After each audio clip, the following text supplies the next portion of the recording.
ഇവൻ ഗൾഫീന്നാ നാട്ടിൽ നമ്പറിൽ വിളിക്കുന്നു. ഹലോ, എവിടെ? പുറത്താ? ആ, ഇതാ വരുന്നു.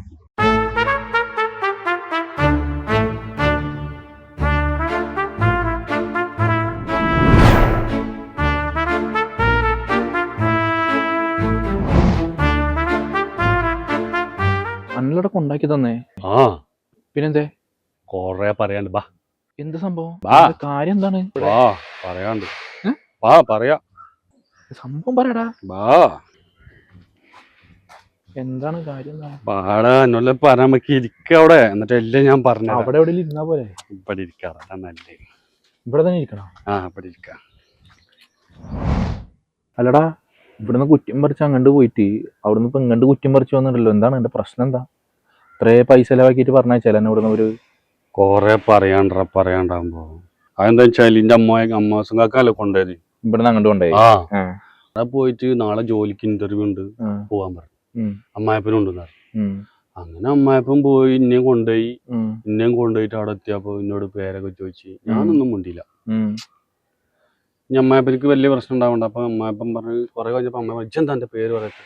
അപ്പൊ എന്റെ പേര് പറഞ്ഞു കൊടുത്തു. പിന്നെ അയാൾ എന്നോട് വീട്ടിലാരൊക്കെയുണ്ടെന്ന് വെച്ചു. ഞാൻ കുറച്ചായിരുന്നു ഇങ്ങനെ നിന്ന്.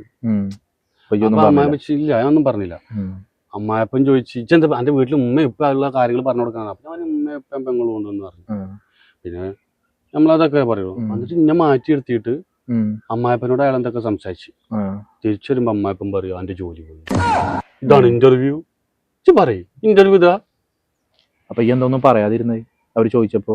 അത് അമ്മായപ്പൻ പറഞ്ഞ് ഇന്റർവ്യൂവിന് പോകുമ്പോ പറഞ്ഞേ എന്നോട് അവിടെ പോയാലൊന്നും മുണ്ടരുത്. അത് കാരണം മുണ്ടില്ല. എന്തേ? എന്നിട്ട് ബാക്കി പറയും. പിന്നെ ഞാന് അമ്മായപ്പനോട് പറഞ്ഞു നിങ്ങൾ വേണ്ട, ഞാൻ പണി പോയിക്കോളാന്ന് പറഞ്ഞു. അപ്പൊ അമ്മായപ്പൻ പറഞ്ഞില്ല, അനക്കം പണി നോക്കി തരാൻ തന്നെ. അങ്ങനെ ഞാൻ ഇവിടെ നിന്ന് അങ്ങനെ നമ്മള് പോയി കഴിഞ്ഞാൽ റൂമൊക്കെ കിട്ടുമല്ലോ. അതില് എന്റെ പാസ്പോർട്ടൊക്കെ അവിടെ ബെഡ് സ്പേസ് ആണ്. അതിങ്ങനെ അവിടെ നമ്മളെ അലമാരയിൽ സൂക്ഷിച്ചു വെക്കണം അല്ലേ? അതൊക്കെ നമ്മള് വേണ്ടപ്പെട്ടതാണ്. അങ്ങനെ ഒരു ദിവസം അമ്മ സംഘക്ക് വന്നിട്ട് പാസ്പോർട്ട് വെച്ചു. പാസ്പോർട്ട് നമുക്ക് സൂക്ഷിച്ചു വെക്കാളല്ലേ. ഞാൻ കൊടുത്തില്ല. എന്താ കൊടുത്തില്ല. അങ്ങനെ അമ്മ സംഘക്ക് പിന്നെയും വന്നു ചോദിച്ചപ്പോ എനിക്ക് ആകെ പേടിയായി. അമ്മ പോയി ചോദിച്ചപ്പോ ഞാൻ പറഞ്ഞു ഇനി ഉണ്ടാവൂല. അപ്പൊ ഒരുത്തനില്ലേ നാട്ടിലേക്ക് പോണ്ട്. അമ്മ സുഖക്ക് എനിക്ക് വിശ്വാസമില്ല. ഇവിടുന്ന് കൊണ്ടയാളാ. അപ്പൊ ഞാനൊരു ബുദ്ധി വെച്ചു. അമ്മ സുഖക്ക് ഇനിയും പാസ്പോർട്ട് വെച്ച് പോരൂലേ. അപ്പൊ ഞാൻ എന്ത് ചെയ്ത് നാട്ടിൽ പോണില്ലേ, ഓന്റെ കയ്യില് ഭദ്രാക്കിട്ട് പാസ്പോർട്ട് കൊടുത്തിട്ട് എന്റെ അമ്മാന്റെ കയ്യിൽ സൂക്ഷിച്ചു വെക്കാൻ പറഞ്ഞു. ബുദ്ധിയാണോ? അപ്പൊ അവൻ എന്ത് ചെയ്ത് നാട്ടിൽ പോയിട്ട് എന്റെ അമ്മാന്റെ പാസ്പോർട്ട് കൊടുത്തു. അപ്പൊ എനിക്ക് പിന്നെ ഇന്റർവ്യൂന്ന് വിളിച്ചാൽ പാസ്പോർട്ട് ഇല്ലാന്ന് പറഞ്ഞിട്ട് ഇന്നെ ചീത്ത പറയാം അയാൾക്ക് പാസ്പോർട്ട്. അതായത് ഈ അവിടെ നിൽക്കുമ്പോ എന്റെ പാസ്പോർട്ട് ഇവിടെ പാസ്പോർട്ട് സൂക്ഷിക്കാൻ പറഞ്ഞേ. കൊണ്ടേ ഇവിടുന്ന് പൈസ ചെലവാക്കി കൊണ്ടേയില്ലേ അച്ഛനെ പറഞ്ഞാ മതി. അല്ലടാ ഇനിയുണ്ടാ എന്റെ ബുദ്ധി എനിക്ക് മനസ്സിലായില്ല. ഭയങ്കര നല്ല ബുദ്ധിയാ. പോയിക്കോ. ബുദ്ധി ഇല്ലാന്ന് തോന്നുന്നു. സൂക്ഷിച്ചു വെക്കേണ്ട സാധനങ്ങളൊക്കെയാണ്. എന്ത് സൂക്ഷിച്ചു വെക്കാ?